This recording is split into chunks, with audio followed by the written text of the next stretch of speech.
Welcome back, survivors. I am the SurvivalVis, and we return to Where the Water Tastes Like Wine, episode 6, and maybe our little season finale for now.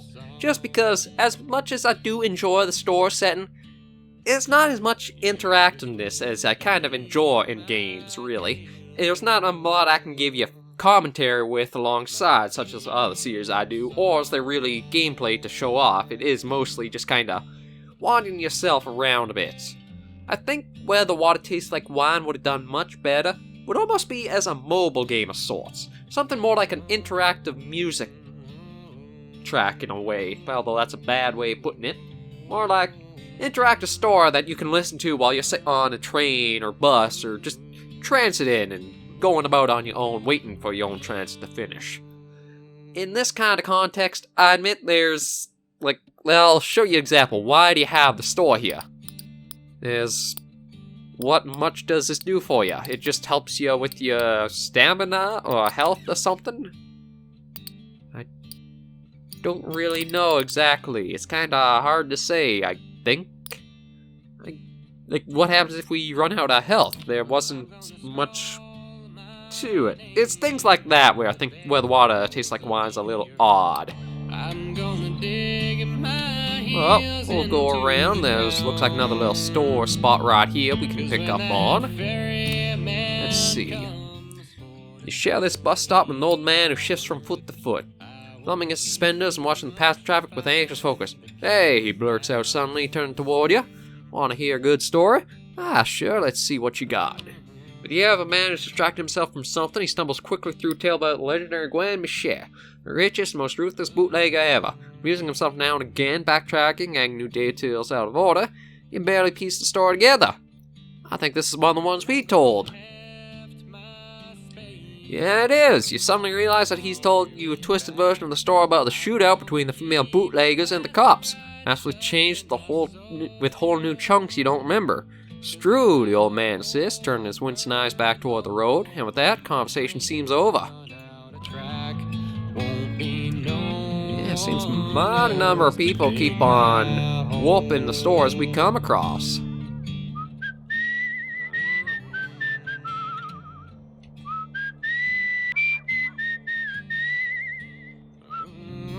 Something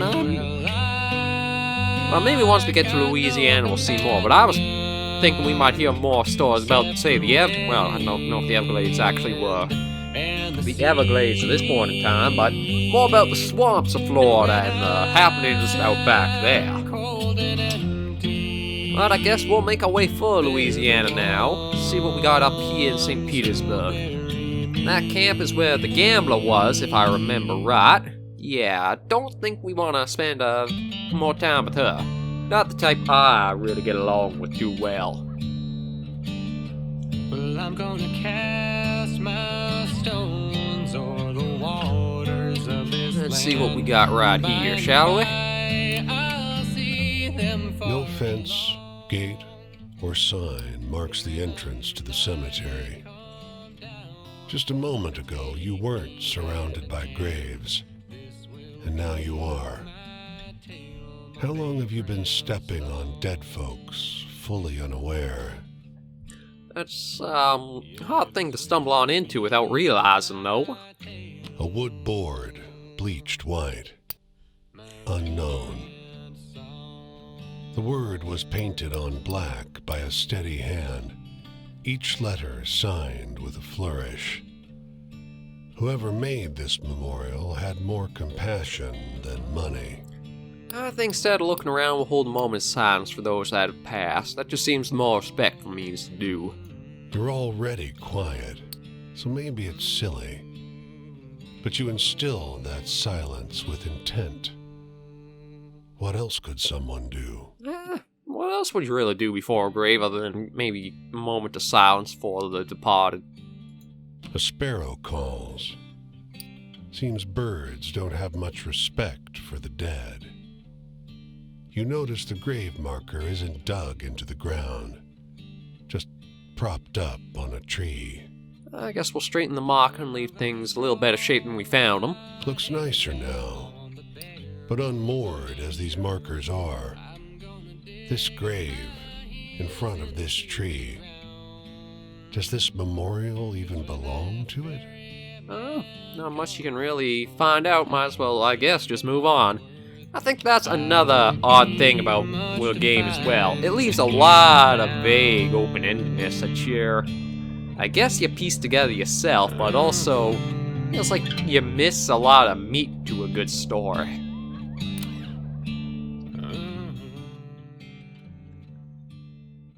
Here's something interesting. The policeman in the truck on this corner is having a pretty wild argument with someone on the other end of the radio.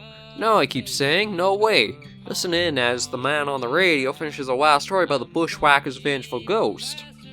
This accent is killing my throat.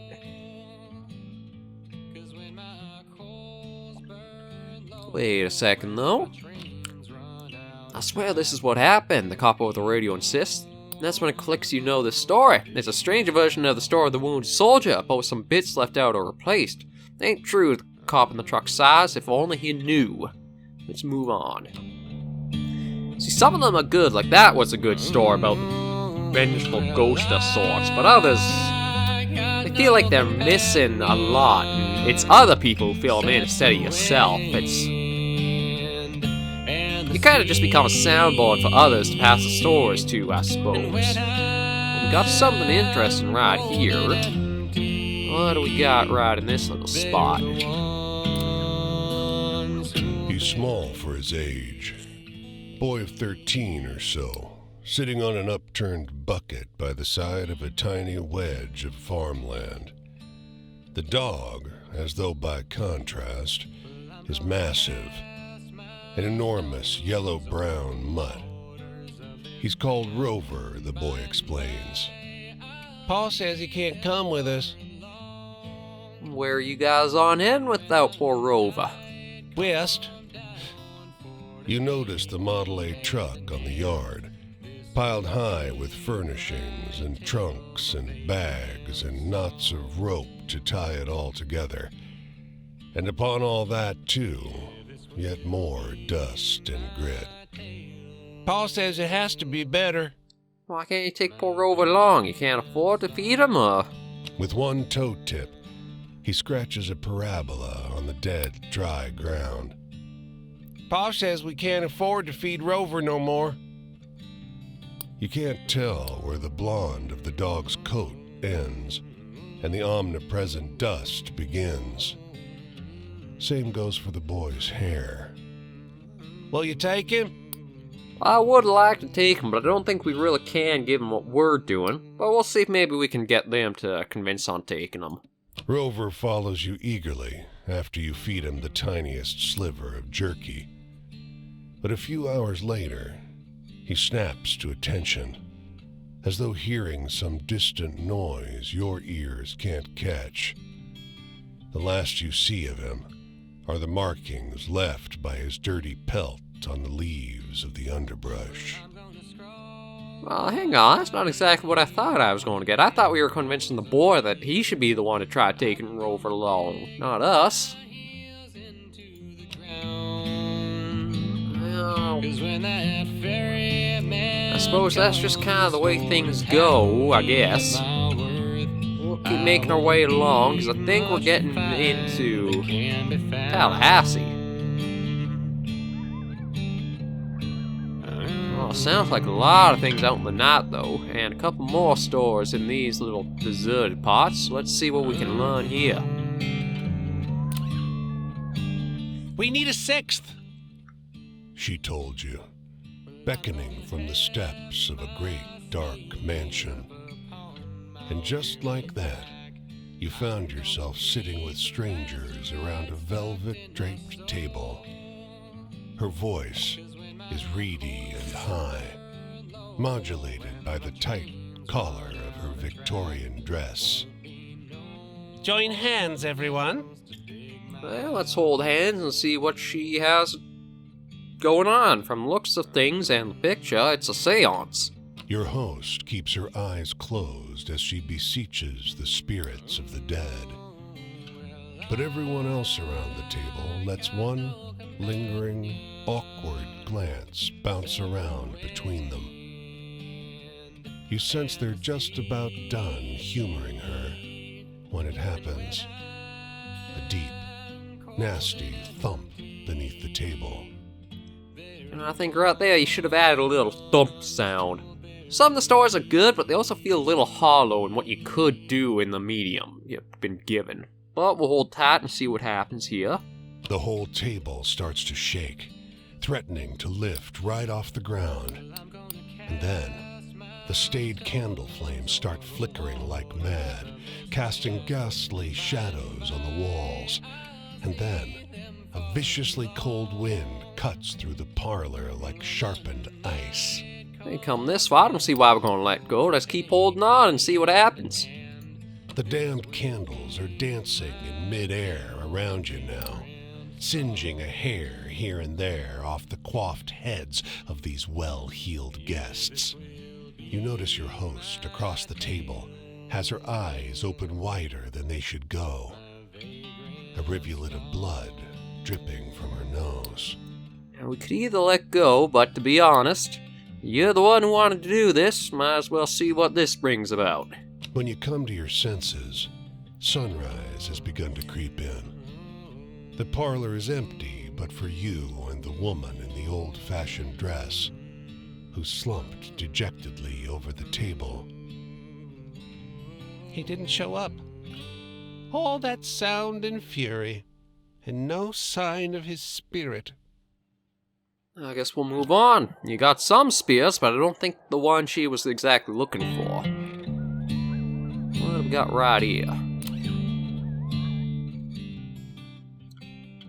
A picnic blanket strewn with half-eaten lunches lies abandoned. Wait, that pile of coats is an old woman.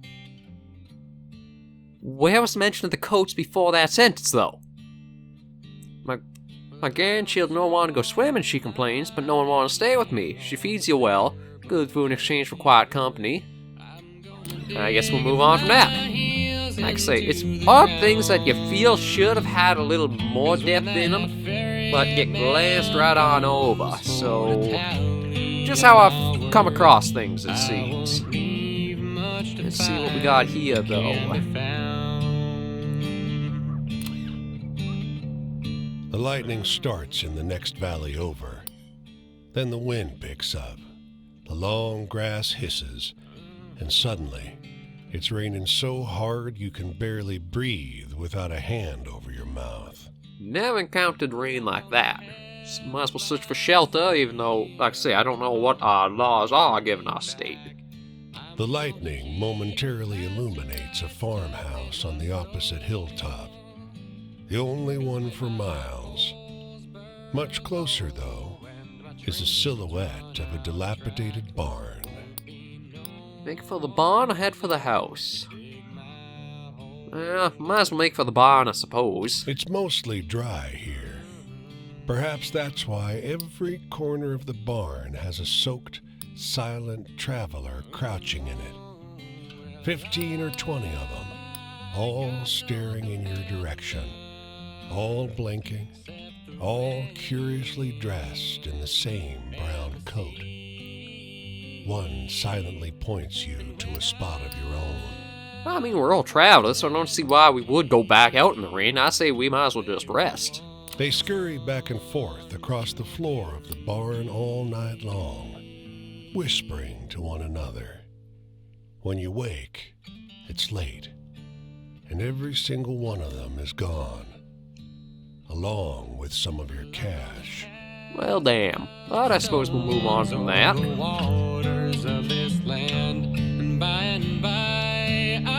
You know what? Let's end things off with this little camp right here. I don't know if it's anybody we've yet met, or maybe it is. Let's see. What do we got here? Jimmy by Austin Walker, Chapter 2. Oh, it's the father! Oh, it is a good day to see you, child. Just need a little company is all. Better celebration of life today. Young man, 17, maybe 18. Closed casket. So to hear that, father. Young go early, it seems. Did that boy wrong, they did. I suppose I'm glad I gave his family a little hope, at least. Anyway, why don't you tell me a scary story? You must have heard some good ones. I'm surprised you want to hear a scary story with that, but I'm sure we can tell you a good scary one. Where is the one about the... Not quite. I'm looking for the one about the ghost, the soldier. There we go. The vengeful ghost of the bushwhackers. Oh, you could rattle a congregation's bones, I bet. The past, I didn't know the boy, so I asked his brothers and sisters to share their memories of it. He danced, they said, loved baseball, called his father Big Man. In some sermons, I need a story to show how hurt or grief works on a person. Have any like that? I'm pretty sure I got a few about some grieving ones. Actually, there might be a gentleman who would fit that quite well. Where is he? Because I know I've got the story about him. Mason's Lost, that'd be it. God's cruel sometimes, ain't he? Death? Well, father died after I got back from France. Saw him wrestle one last match. Guess I was an orphan after that.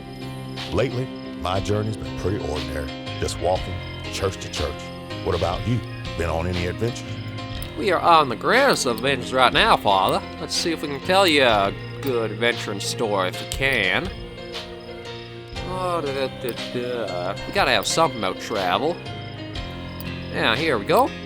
Let's tell them about Quinn, why not? Share stories about those we've been meeting along the way. I swear I ain't heard a story good as that in a long minute.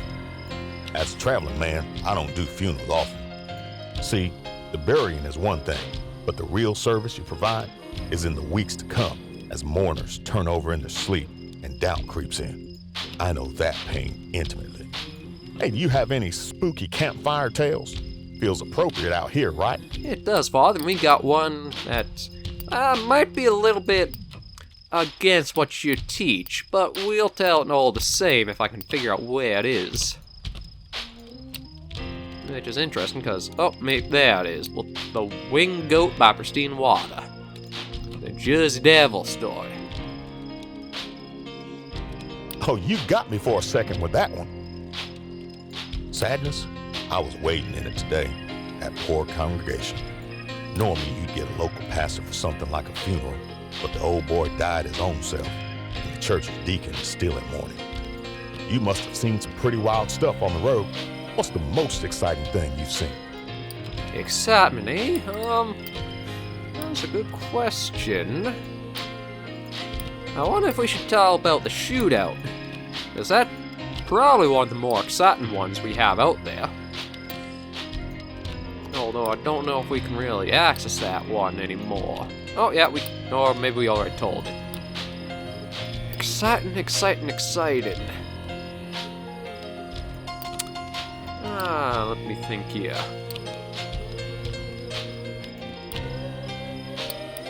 I suppose we can tell them about the awesomeness burning down the gambling hall. That kind of exciting? You've got a pretty wild life, you know that? Fate, fortune? Well, crimes like this make destiny something easy to believe in. Washes our hands. Tells us there's nothing that could have been done. But it washes the hands of the offender too. It is fearful resignation and nothing more. I've got to go now, friend. Headed to a congregation over this way. Long walk alone. And this boy won't leave my head. Father's not actually going too far off, and can't really zoom out for some reason. We got Alabama and Mississippi and then Louisiana. And I keep thinking, I left America when I was his age. Lied on the form. Told him I was 25 when I was 17. I'd heard that the 369th Infantry Regiment needed a chaplain, so I told him I was a preacher. Don't get me wrong, I believed fervently, but I wasn't no reverend. I just memorized a few verses, some psalms, enough of the commandments to make them think I was a true man of God. Well, that's a pretty cheeky father right there. Oh, my proud, arrogant lips.